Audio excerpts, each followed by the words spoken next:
صاحب ویسے یہ بھی میری سمجھ کے لیے سوال ہے، ظاہر ہے جو فوجی ہوتا ہے وہ فوج میں اپنی ذمہ داریاں نبھاتا ہے، مگر ایسا وقت اگر آ جائے عالم اسلام پہ کہ بچوں کو بھی نشانہ بنایا جا رہا ہو، خواتین بھی زد میں آئیں، اس کی تو ایک عالم دین کو بھی میدان میں آنے کا حکم ہے یا نہیں؟ اس کو تدریس کا ہی حکم ہے اور وہ وہیں تک فقط محدود رہے گا؟ دیکھیے ویس بھائی، اس میں ہے کوئی اسکالر ہے، کوئی جس بھی شعبہ زندگی سے تعلق رکھتا ہے، اگر کسی بھی مسلمان کی جان بچانا، جس طرح سے مفتی صاحب قبلہ فرما رہے تھے کہ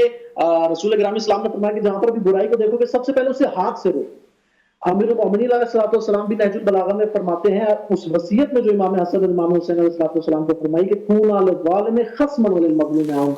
علماء فرماتے ہیں کہ یہ خصم کا کلمہ یعنی بدترین دشمن بنو ظالم کے، یعنی ایسا نہیں ہے کہ ظالم کے خلاف تم نے ایک پروگرام کر دیا، ایک تحریر لکھ دی، ایک احتجاجی جلسہ، ایک کانفرنس کر دی تو تم نے چھوڑ دیا، یعنی تم ایسے بدترین دشمن ہو ظالم کے کہ تم شب و روز اس ظالم کے خلاف آواز بلند کر رہے ہو، جو تمہاری استطاعت ہے، جتنی تمہاری طاقت ہے، تم اپنے تہیں جو کر سکتے تم کر دو۔ دیکھیں مختلف طرح کی ذمہ داریاں ہیں، بعض ذمہ داریاں حکمرانوں کی ہیں، بعض ذمہ داریاں عوام کی۔ جس طرح سے فرما رہے تھے کہ عوام بہرحال اس کی ایک الگ ذمہ داری ہے اور حکمرانوں کی الگ ذمہ داری ہے۔ الحمدللہ پاکستان کی عوام بیدار ہے، امت مسلمہ بیدار ہے، اور آپ نے اسلامی ممالک میں وہ احتجاجات دیکھے ہیں۔ البتہ اس وقت تو جیسے آپ نے خود فرمایا کہ مسئلہ اسلامی اور مقدسات سے بڑھ کر انسانی ہو چکا ہوا ہے، جہاں پر آپ 11,000 خواتین اور بچوں کو مارتے ہیں، تو آپ نے ویسٹ میں دیکھے کتنے بڑے بڑے احتجاجات، یعنی لاکھوں کی تعداد میں لوگ روڈوں پہ نکلے۔ اس وقت ضرورت اس بات کی ہے کہ عوام ہر روز نکلے روڈوں پہ۔ عوام دیکھیے احتجاجات ہو رہے ہیں، مجلس وفد المسلمین ہر ہفتے احتجاج کر رہی ہے، احتجاجات دیکھے۔ جس کانفرنس کا آپ ذکر فرما رہے ہیں بہت اچھی کانفرنس ہے، مسئلہ فلسطین پہ جو بول رہا ہے عبادت کر رہا ہے، جو باہر نکل رہا ہے وہ عبادت کر رہا ہے اور خدا کی عظیم عبادت کر رہا ہے۔ البتہ میں یہاں پر کہنا چاہوں گا کہ اتنا بڑا مسئلہ، اس مسئلے میں ان حاشیوں سے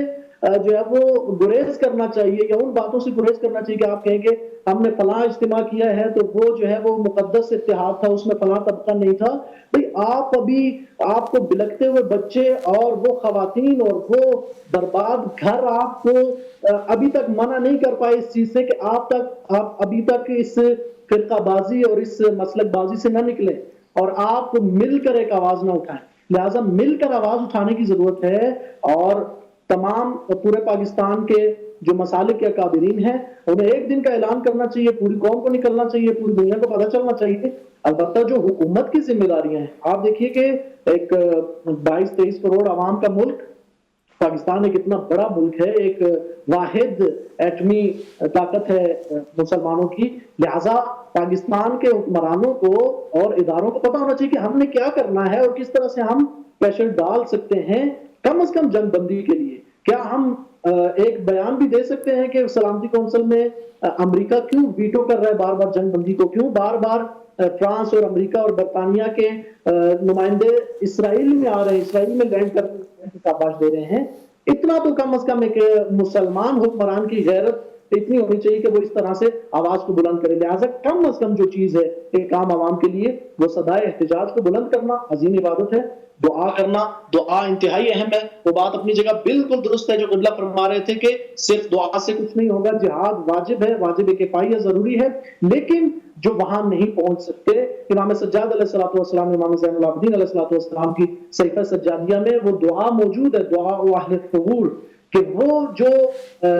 بارڈر پہ یا کفار کے خلاف یا ظالموں کے خلاف جہاد کر رہے ہیں، ان کے لیے دعا کیسے کرنی ہے، تو خدا سے ان کے لیے دعا کیسے مانگنی ہے، کیسے خدا سے ہم کلام ہونا ہے، یہ دعائیں بھی موجود ہے۔ دعا اور صدائے احتجاج کو بلند کرنا یہ سب سے پہلا وظیفہ ہے، آخری نہیں ہے، یہ سب سے پہلی بات ہے۔ اگر اس بھی غافل ہے تو مجھے نہیں معلوم کہ وہ روز قیامت رسول اکرم صلی اللہ علیہ وسلم کو کیا جواب دیتا ہے۔ ٹھیک ہو گیا علامہ صاحب، آپ کا شکریہ۔